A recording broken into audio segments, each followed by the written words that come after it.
Norwich Medical School is based here in Norwich in the east of England. The medical school is right adjacent to the hospital and to the Norwich Research Park, so it's a fantastic environment for integrating the best research with clinical practice. I'm based here at the University of East Anglia, and my work is mainly with pregnant women with type 1 diabetes and working to implement in the clinic cutting-edge research that will improve blood sugar control and give these women the best chance of having a healthy baby. Every year in the UK there are approximately 1,500 women who get pregnant with type 1 diabetes. Half of them will have babies that have a complication that's really related to the mother's blood sugar control during pregnancy.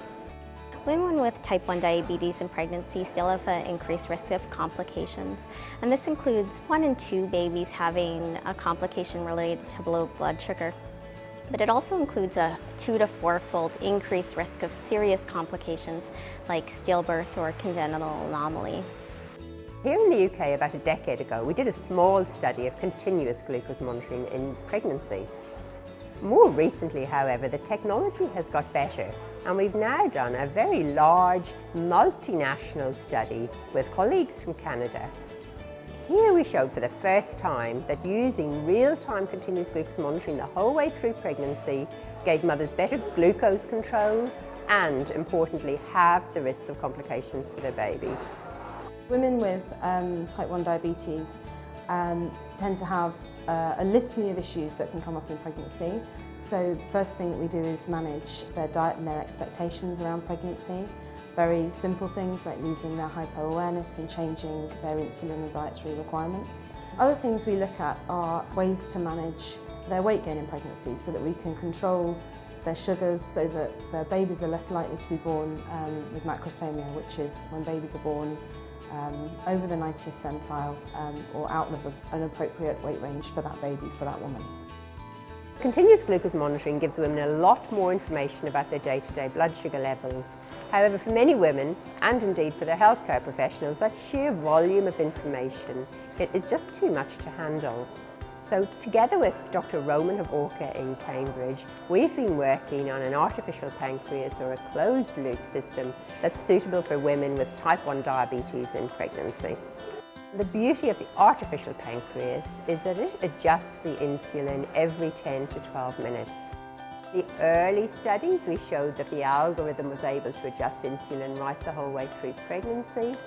And then we showed that the algorithm could cope with exercise and more challenging conditions. More recently, our studies have moved out of the hospital and into home setting. And here we've had pregnant women who've used the closed loop system right the whole way through their pregnancies, including during labour and delivery. I've been diabetic for about 28 years now. I was diagnosed when I was 18 months old. I was initially approached when I was pregnant to take part in the artificial pancreas trial. The artificial pancreas was really simple to use, so it consisted of a tablet, my insulin pump and a continuous glucose monitor, and it calculated all the insulin doses for me. There were no issues, I didn't have to think about it, so I could just concentrate on making sure that my health was as good as possible so that we had a successful outcome with the baby. I've got 2 lovely children now, and I'm proof that there's no reason why you can't have a successful pregnancy. Thus far, the studies on the artificial pancreas have really been in small numbers of women, 2 groups of 16 women. But we're very excited about the next phase, which is to make the artificial pancreas available across 10 NHS sites. So a wider range of women and a wider range of healthcare professionals will get to start using this in their own clinics, hopefully later this year. We know that the prevalence of all types of diabetes in pregnancy is increasing, and we expect this to continue to rise. And with this represents a large healthcare burden, especially in the public healthcare system. Technology offers us the potential to not only improve clinical outcomes, but also to improve cost effectiveness of the way we treat women with diabetes in pregnancy. The current research that we're able to conduct now, I feel that we're really moving forward and we're moving the boundaries of what women with diabetes can expect in their pregnancies. So it's a really exciting time in the management of type 1 diabetes in pregnancy because we have so many new technologies and really a technological revolution that is going to change how women monitor their blood sugars and how they deliver their insulin.